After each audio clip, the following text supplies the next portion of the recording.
Salut tout le monde, c'est Rara, j'espère que vous allez bien. Vous avez vu ce qui s'est passé dernièrement en Ligue des Champions? Aujourd'hui, nous nous retrouvons pour parler des pires humiliations de l'histoire du football. Quand je dis le mot pire humiliation, ça concerne un match qui a été humiliant. Parce que le cassage de rein de Messi sur Boateng, oui, c'est une humiliation, mais là on va pas parler d'action, on va parler de match humiliant pour une équipe qui a duré 90 minutes, toutes compétitions confondues. J'en ai sélectionné 8, j'aurais pu en mettre 2 de plus pour faire un top 10, mais là je vous assure que les 8 matchs, ils sont vraiment conséquents. Et on commence tout de suite par la défaite de l'Espagne en phase de poule de Coupe du Monde 2014 contre les Pays-Bas, 5-1, le remake de la finale de la Coupe du Monde 2010. Les champions du monde de 2010 se sont fait laver sur le sol brésilien. Le but tête plongeante de Robin van Persie restera l'un des plus beaux buts de l'histoire du football. L'homme de ce match, bien évidemment Arjen Robben, il a totalement crucifié la défense espagnole. Il a été auteur d'un doublé comme Van Persie, mais s'il vous plaît, les buts de Robben, il a pas du tout respecté l'Espagne. Ah non, non, non, aucune peine.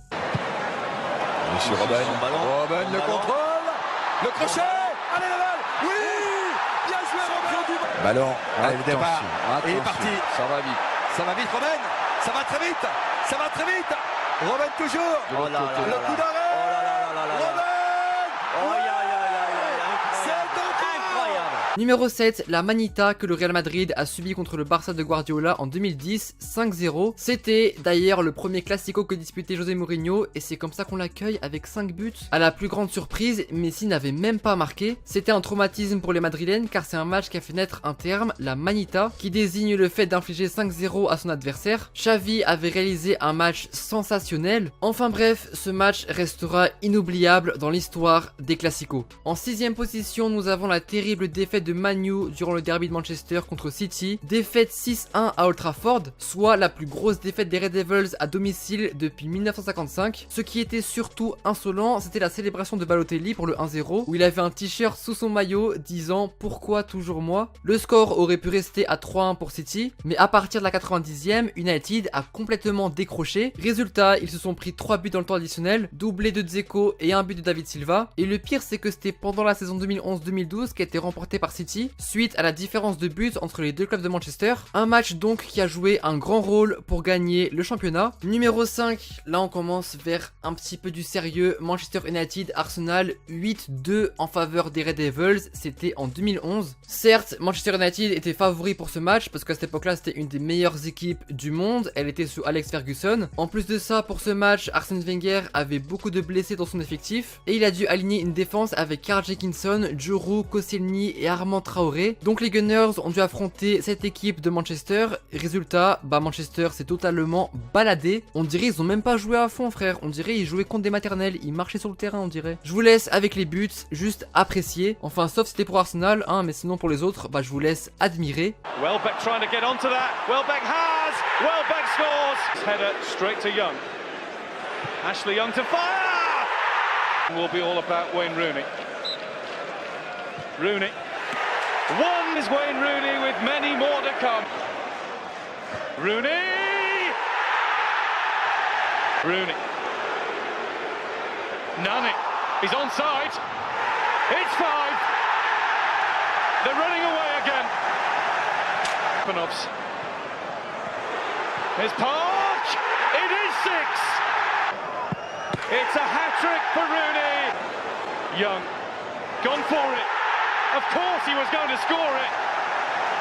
En numéro 4, nous avons l'élimination en 8ème retour de Ligue des Champions du PSG au Parc des Princes par Manchester United en 2019 sur un score de 3-1. Alors le score en soi n'est pas une humiliation, c'est plutôt l'effectif avec lequel les Anglais ont gagné contre les Parisiens qui l'est. Manchester United avait un nombre incalculable d'absents, c'était l'équipe C ou l'équipe D ou l'équipe Z des Red Devils. Après avoir perdu 2-0 au match aller à Old Trafford contre le PSG, et au vu de l'effectif, personne ne voyait Manchester United aller en quart de finale. Pourtant, l'impossible s'est produit. Pour être honnête avec vous, je savais pas du tout à quelle place mettre le match, puisque c'est un peu le PSG qui s'est humilié tout seul. Il y a eu beaucoup d'erreurs individuelles, je pense à Kerrer, je pense à Buffon, qui n'étaient pas du tout dans leur match. Limite, c'est le PSG qui a offert la qualification à Man U. Le penalty à la fin, suite à la main de Kimpembe, c'était vraiment un coup de malchance pour les Parisiens. Mais voilà, c'est considéré comme une humiliation pour une équipe avec un budget comme Paris qui n'arrive même pas à se qualifier contre des joueurs d'équipe réserve à la limite. Mason Greenwood disputait son premier match professionnel avec Man U et il avait même pas de flocage. Il a dû aller dans la boutique du PSG pour s'en faire un, ça montre à quel point Manchester n'avait plus aucun joueur. Après j'aurais pu mettre Barça Paris 6-1 à la place, mais j'ai préféré ne pas le mettre tout court dans la vidéo, parce que pour moi c'est plus un vol qu'une humiliation. L'arbitrage c'était n'importe quoi, il y avait plein de fautes non sifflées, plein de fautes sifflées qui n'avaient pas lieu d'être. Après je sais que certaines personnes ne vont pas être d'accord avec moi, mais c'est mon avis, ce match c'était plus un scandale qu'autre chose. Après si vous voulez en débattre, eh ben allez-y en commentaire. Sur le podium, nous avons tout d'abord en 3ème position la terrible défaite du FC Barcelone contre Liverpool en demi-finale retour de Ligue des Champions à Anfield en 2019. Quelques jours avant la confrontation, les Reds avaient perdu Roberto Firmino et Mohamed Salah sur blessure, des attaquants titulaires qui créent toujours la différence dans l'effectif. Privés de ces deux joueurs et ayant perdu 3-0 au match aller, les Reds n'étaient clairement pas favoris pour une qualification en finale. Le 11 de Liverpool ressemblait à ça, Mané, Origi, Shaqiri en attaque, aucun absent du côté du Barça et pourtant sur le terrain, les Reds étaient en feu, de véritables guerriers dans un Anfield bouillant qui y croyaient coûte que coûte. Liverpool a complètement renversé le Barça, une véritable leçon de football. Bien évidemment, on n'oubliera pas le corner magique d'Alexander-Arnold, à noter également la passivité des Catalans dans la défense. Liverpool 3-0. Corner taken quickly, Origi!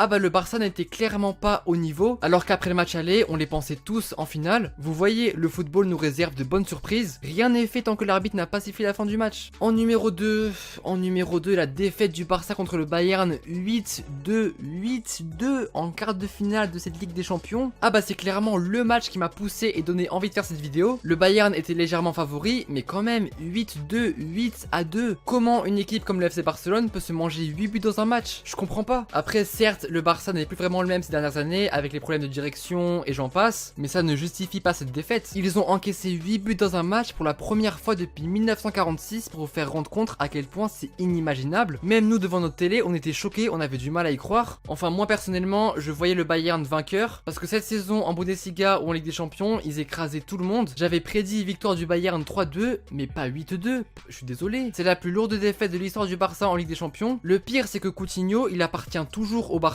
Il est juste prêté au Bayern et il a inscrit 2 buts et a délivré une passe décisive. Dites-vous juste que le Barça a acheté Coutinho pour 150 millions d'euros et son meilleur match il l'a réalisé contre eux. C'est vraiment le comble, c'est vraiment un sketch. Et en plus de ça, si jamais le Bayern gagne avec des champions, le Barça devra payer 5 millions d'euros à Liverpool, 5 millions d'euros à un club qui les a fumés l'année dernière. Ah non, c'est beaucoup trop humiliant. Et enfin, à la première place, sans aucun débat, la défaite du Brésil en demi-finale de Coupe du Monde 2014 contre l'Allemagne, 7 buts à 1. Ah bah oui, c'est la plus grosse humiliation de l'histoire du football. Jamais un pays n'avait encaissé une aussi lourde défaite en demi-finale de Coupe du Monde, tué en demi-finale. Ce qui veut dire que t'as quand même eu du niveau pour en arriver à ce stade de la compétition, mais pas pour te prendre 7 buts par la Mannschaft, à domicile en plus, au Brésil, à Belo Horizonte. C'est trop humiliant. C'est d'autant plus humiliant quand on voit les buts. Les Allemands s'en foutaient complet. Limite, ils marchaient sur le terrain, ils faisaient tourner la balle pour faire marquer toute l'équipe. C'était également choquant car aucune des deux équipes n'était réellement favori pour le match. Les deux étaient très fortes sur le papier. Le Brésil n'avait ni Neymar ni Thiago Silva ce jour-là, mais quand même, c'est la Seleção, c'est du haut niveau. Ils ne peuvent pas se manger 7 buts chez eux, je suis désolé. Et donc voilà, c'est la fin de la vidéo sur les pires humiliations de l'histoire du football, des matchs dont on se rappellera toute notre vie. Ah bah le match Barça-Bayern récemment, il m'a grave donné envie de faire la vidéo. J'espère la vidéo t'a fait kiffer, même si ton club est dans la vidéo. Je t'ai peut-être fait rappeler de mauvais souvenirs, si c'est le cas, j'en suis désolé, mais c'est le foot. N'hésite pas à rajouter en commentaire d'autres matchs humiliants. Vous pouvez même faire votre propre classement, même si Allemagne-Brésil c'est le number 1 pour moi et ça ne changera pas pour le moment. En tout cas, j'espère que la vidéo t'a plu. N'oublie pas le like, ça aide toujours. Suis-moi sur les réseaux, on peut discuter foot ensemble. Allez, tchuss!